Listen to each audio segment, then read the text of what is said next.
ദൈവാത്മാവിൻ്റെ സ്പർശനം ലഭിക്കുമ്പോൾ ഒരു വ്യക്തിയിലുണ്ടാവുന്ന ആധ്യാത്മിക മാറ്റത്തിൻ്റെ സാധ്യതയെക്കുറിച്ചാണ് നമ്മൾ സംസാരിക്കുക. ഹെബ്രായർക്കുള്ള ലേഖനം 8-ാം അധ്യായം 10-ാം തിരുവചനവും 11-ാം തിരുവചനവും ഇങ്ങനെ പറഞ്ഞു വയ്ക്കുന്നുണ്ട്.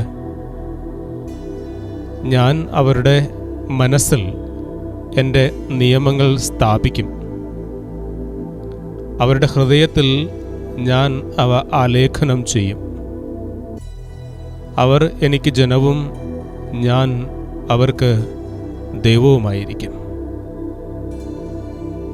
ഇതാ കർത്താവിനെ അറിയുക എന്ന് ആരും പറഞ്ഞു കൊടുക്കേണ്ടി വരികയില്ല. അവരിൽ ചെറിയവരും വലിയവരും ദൈവത്തെ അറിയും. സ്നേഹമുള്ളവരെ, പരിശുദ്ധാത്മാവിൻ്റെ സ്പർശനം ഒരു വ്യക്തിയുടെ ജീവിതത്തിൽ സംഭവിച്ചു കഴിയുമ്പോൾ ഈശോ പറയുന്ന ഈ വിധത്തിലുള്ള പുതിയ ഉടമ്പടിയുടെ ഭാഗമായി തീരുവാനായിട്ട് ഒരു വ്യക്തിക്ക് സാധിക്കും. സാവൂളിനെ സാമുവല് അഭിഷേകം ചെയ്യുമ്പോൾ സാവൂളിൽ സംഭവിക്കുക, അഭിഷേകത്തിന് ശേഷം സാമുവലിൻ്റെ അടുത്ത് നിന്ന് സാവൂള് തിരിഞ്ഞ് പോകുമ്പോൾ സാവൂളിൽ സംഭവിക്കുക, തിരുവചനം പറയുന്നത് എങ്ങനെയാണ്? ദൈവം അവനിൽ ഒരു പുതിയ ഹൃദയം സ്ഥാപിച്ചു.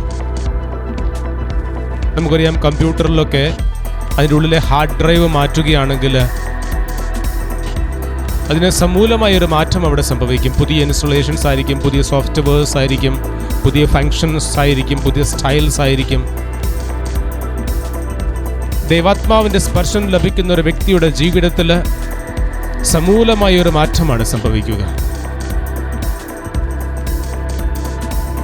നമുക്കറിയാം, അപ്പോസ്തല പ്രവർത്തനങ്ങളുടെ പുസ്തകത്തിൽ വ്യക്തമായിട്ട് എഴുതി വച്ചിട്ടുണ്ട്, ഈശോയുടെ മരണശേഷം തങ്ങളുടെ ജീവനെയും സ്വത്തിനെയും ജീവിതത്തെയും എങ്ങനെ സംരക്ഷിക്കണം എന്ന് വിചാരിച്ച് ഒതുങ്ങിക്കൂടി അഭയം പ്രാപിച്ചിരുന്ന ശിഷ്യന്മാരെ പരിശുദ്ധാത്മ ഒരുമിച്ച് കൂട്ടി സഹിയോൻ ശാലയിലെ പരിശുദ്ധാത്മാവിൻ്റെ ആഗമനം വരെ പ്രാർത്ഥനയിലും കൂട്ടായ്മയിലും ഒരുക്കിയിരുത്തിയപ്പോൾ പന്തക്കൊസ്ത അനുഭവത്തിൻ്റെ ദിവസം അവർക്ക് പരിശുദ്ധാത്മാവിൻ്റെ തീയുടെ അനുഭവം ഉണ്ടായിക്കഴിഞ്ഞപ്പോൾ അവർ തികച്ചും വ്യത്യസ്തമായ രീതിയിൽ ചിന്തിക്കാനും സംസാരിക്കാനും തുടങ്ങുകയാണ്.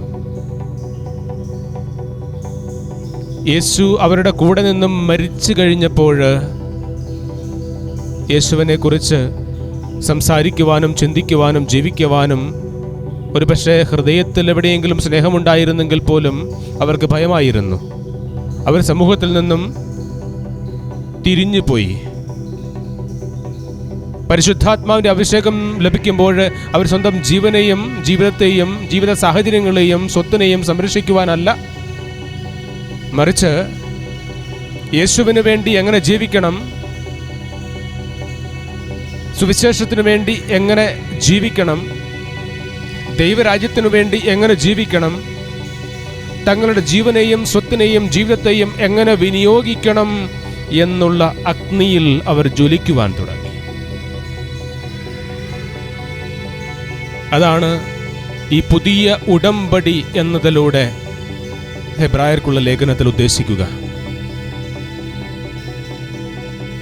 ദൈവവുമായിട്ടുള്ള പുതിയ ഉടമ്പടി എന്ന് പറയുന്നത് പരിശുദ്ധാത്മ നിവേശിതമായിട്ട് ലൗകികമായ കാഴ്ചപ്പാടുകളിൽ നിന്നും വ്യത്യസ്തമായിട്ടൊരു ആത്മീയമായ കാഴ്ചപ്പാടിലേക്ക്, യേശുവുമായിട്ടുള്ള അടുത്ത ബന്ധത്തിലേക്ക്, പരിശുദ്ധാത്മാവിനാൽ നിറഞ്ഞൊരു ജീവിതത്തിലേക്ക് മാറുന്നൊരവസ്ഥയാണ് പുതിയ ഉടമ്പടി എന്ന് പറയുന്നത്. ദൈവവുമായിട്ടുള്ള പുതിയ ഉടമ്പടിയുടെ ഭാഗമായി തീരുവാനായിട്ടാണ് നാം ആഗ്രഹിക്കേണ്ടത്. സാവൂളിന് പുതിയ ഹൃദയം ലഭിക്കുന്നത് പോലെ താനായിരുന്ന അവസ്ഥയിൽ നിന്നും ആയിരിക്കേണ്ട അവസ്ഥയിലേക്ക് സാവൂൾ മാറുന്നത് പോലെ ദൈവവുമായിട്ടുള്ള ഉടമ്പടി, അല്ലെങ്കിൽ ദൈവം നാവുമായിട്ട് ആ ഉടമ്പടി ചെയ്തു കഴിയുമ്പോൾ നമ്മളോടാരും നമ്മുടെ വിശ്വാസത്തെക്കുറിച്ച് പറഞ്ഞു തരേണ്ട ആവശ്യമല്ല. എൻ്റെ വിശ്വാസം എന്താണെന്ന് എനിക്ക് പൂർണ്ണമായി ബോധ്യം ലഭിക്കും. എൻ്റെ വിശ്വാസം എനിക്ക് ജീവനുള്ളതാകും. എൻ്റെ വിശ്വാസം എനിക്ക് സത്യമാകും, എൻ്റെ വിശ്വാസം എനിക്ക് വഴിയാകും, എൻ്റെ വിശ്വാസം എനിക്ക് ലക്ഷ്യമാകും. ഇല്ലെങ്കിൽ യേശുവിനോട് കൂടെ ആയിരുന്നാലും യേശുവിനെ അനുഭവിക്കുവാനോ യേശുവിനെ സ്വന്തമാക്കുവാനോ എനിക്ക് സാധിക്കാതെ പോകും. യേശുവിൻ്റെ കൂടെ ആയിരുന്ന് യേശുവിൽ പുതിയ ഉടമ്പടി ഉണ്ടാക്കി യേശുവിനെ പൂർണ്ണമായും സ്വന്തമാക്കുന്നൊരവസ്ഥയിലേക്ക് നാം മാറുകയാണ് ആവശ്യം.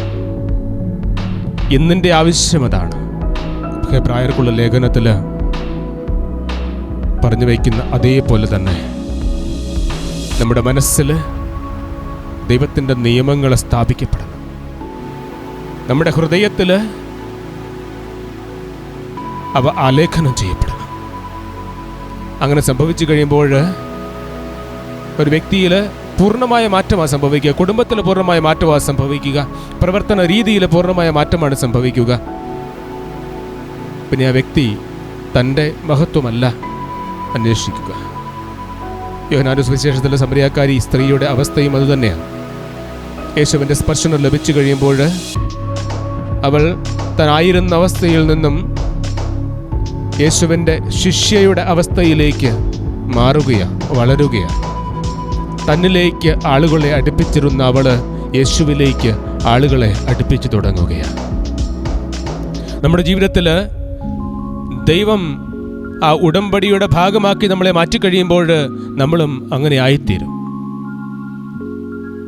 നമുക്ക് പ്രാർത്ഥിക്കാം, ദൈവമേ, ഞാൻ അറിയാതെ തന്നെ നിന്നെ സ്നേഹിക്കുന്ന അവസ്ഥയിലേക്ക്, ഞാൻ അറിയാതെ തന്നെ നിനക്ക് വേണ്ടി ജീവിക്കുന്ന അവസ്ഥയിലേക്ക്, ഞാൻ അറിയാതെ ഞാൻ ശ്വസിക്കുന്നത് പോലെ നിശ്വസിക്കുന്നത് പോലെ എൻ്റെ വിചാരത്തിലും വാക്കിലും പ്രവൃത്തിയിലും എല്ലാം നീ നിറയേണ്ടതിന് നീ വാഗ്ദാനം ചെയ്യുന്ന പുതിയ ഉടമ്പടി ഞാനുമായി സ്ഥാപിക്കണമേ എന്ന് നമുക്ക് യേശുവിനോട് പ്രാർത്ഥിക്കാം. പുതിയൊരു സ്പർശനം ലഭിക്കുമ്പോൾ, ആത്മനിവേശനം ലഭിക്കുമ്പോൾ ആ വ്യക്തി പൂർണ്ണമായിട്ടും മാറ്റപ്പെടും. അച്ഛൻ ഓർക്കുകയാണ്, ഒരിക്കൽ ഒരു വില്ലേജിൽ എങ്ങനെ ആയിരിക്കുമ്പോൾ ഒരു 70 വർഷം 75 വർഷം ബീഡിയും മറ്റു മസാലകളുമൊക്കെ കഴിച്ച് ആയിരുന്നൊരു അപ്പച്ചൻ്റെ അടുത്ത് ചെന്ന് കഴിഞ്ഞപ്പോൾ അപ്പച്ചനോട് പറഞ്ഞു, അപ്പച്ച ഇതൊക്കെ ക്യാൻസറും മറ്റു അതുപോലുള്ള കാര്യങ്ങളൊക്കെ വരുത്തും, അതുകൊണ്ട് നമുക്കത് ഉപേക്ഷിക്കണം.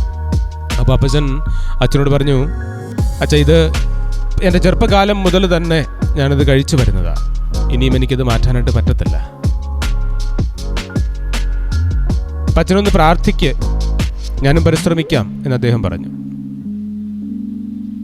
അദ്ദേഹത്തിൻ്റെ ആഗ്രഹം മാത്രമേ ഉണ്ടായിരുന്നുള്ളൂ.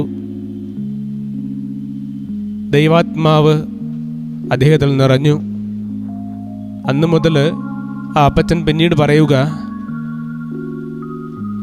ബീഡിയോ മാവയോ മസാലയോ അതുപോലുള്ള കാര്യങ്ങളൊന്നും കഴിക്കുവാനായിട്ട് അപ്പച്ചന് തോന്നുന്നില്ല എന്നാ പറയുക. പരിശുദ്ധാത്മാവിൻ്റെ സ്പർശനം ലഭിക്കുമ്പോൾ, പുതിയ ഉടമ്പടിയുടെ ഭാഗമാക്കി ദൈവം നമ്മളെ മാറ്റുമ്പോൾ, നമ്മളുടെ പാപത്തിൻ്റെ ബന്ധനങ്ങൾ, തഴക്കദോഷങ്ങൾ, അസ്വസ്ഥതകൾ എല്ലാം പൂർണ്ണമായിട്ട് മാറും.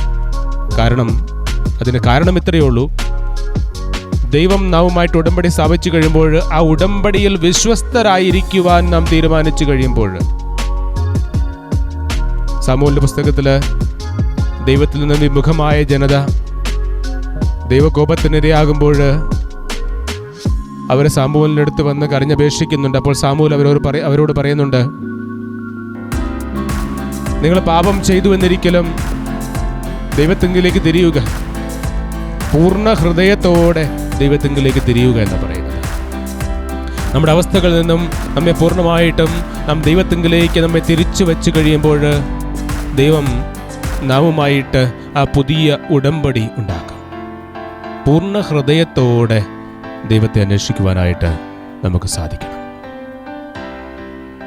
പരിശുദ്ധാത്മാവിനാൽ നിറഞ്ഞ് ആ പുതിയ ഉടമ്പടിയുടെ ഉടമകളായി ജീവിക്കുവാനായിട്ട് കാരുണ്യവാനായ ദൈവം നമ്മെ എല്ലാവരെയും അനുഗ്രഹിക്കട്ടെ, ആശീർവദിക്കട്ടെ.